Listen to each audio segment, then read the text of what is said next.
lugares onde fome não havia.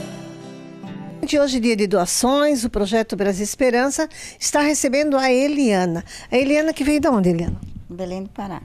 Quanto tempo faz que você está em Itajaí? Vai fazer 2 anos. 2 anos. E quem te indicou o Projeto Brasil Esperança? Aí foi a senhora onde a gente mora, que nós somos inquilina dela, Dona Dolores.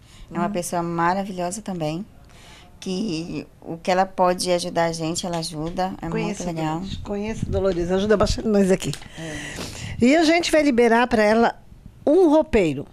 Tu sabes que tudo que a gente está doando para você, esse material que a gente já doou, vai doar para você, são doações que o projeto recebe de pessoas queridas. Queres mandar um recado?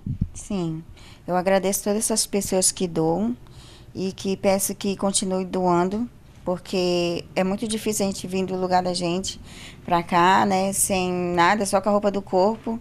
E aí, emprego agora que tá difícil. Quando eu vim, na época que eu vim, até que tava mais fácil, mas agora tá bem difícil. Então, é muito difícil a gente adquirir as nossas coisas, assim, comprando na loja, já fica mais difícil.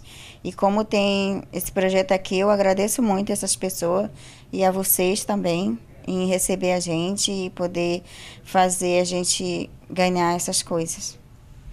É isso aí, gente. Isso é uma prestação de contas para você. Para você que faz a sua doação, muito obrigado. Obrigada de coração. Em nome da família Brasil Esperança. Quer nos doar? Ligue para nós. O telefone 3249-9100. Você liga, participa, faz a sua doação e nós estaremos fazendo algumas pessoas felizes.